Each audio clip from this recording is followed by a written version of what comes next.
డిఎస్సిలో జరిగిన అక్రమాలపై సిబిఐ విచారణ జరిపించాలని మాజీ మంత్రి పెద్దిరెడ్డి రామచంద్రారెడ్డి డిమాండ్ చేశారు. మంత్రి లోకేష్ ని బర్తరఫ్ చేయాలని డిమాండ్ చేశారు. తప్పు చేయనప్పుడు సిబిఐ విచారణకు భయం ఎందుకని ప్రశ్నించారు పెద్దిరెడ్డి. గతంలో జగన్ పై సిబిఐ ఎంక్వైరీ కోసం టీడీపీ డిమాండ్ చేస్తే అప్పటి సీఎం వైఎస్ రాజశేఖర రెడ్డి శాసనసభ సాక్షిగా సిబిఐ విచారణకు ఆదేశించారని గుర్తు చేశారు.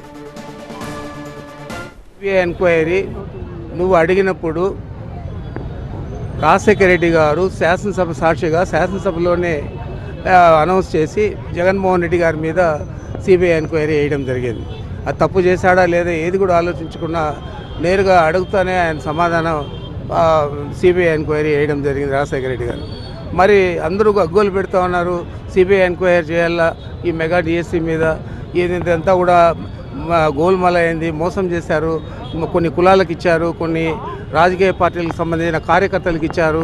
మరి దీని మీద యాక్షన్ తీసుకోవాలంటే కనీసం కొంచెం కూడా చెల్లించకుండా సిబిఐ ఎంక్వైరీ చేస్తే దానికి సుముఖం వ్యక్తం చేయకుండా ఏది కూడా మాట్లాడకుండా ఏమి తప్పు చేయని వాళ్ళ మాదిరి వాళ్ళు ఈరోజు ప్రభుత్వంలో యాక్షన్ చేస్తూ నడుస్తూ ఉన్నారు.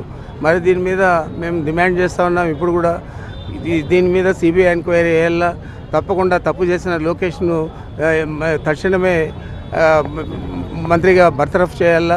బర్తరఫ్ చేసేదే కాదు, దీని మీద తీవ్రమైన ఆరోపణలు ఉన్నాయి కాబట్టి ఇవన్నీ కూడా సిబిఐకి ఇచ్చి సిబిఐ ద్వారా అన్ని అంశాలు కూడా కూలంకషంగా ఒక నివేదిక తయారు చేసి కేంద్రానికి ఇవ్వాలని చెప్పి అతని మీద తక్షణమే యాక్షన్ తీసుకొని అతన్ని బర్తరఫ్ చేయాలని చెప్పి మరీ మేము డిమాండ్ చేస్తూ ఉన్నాం.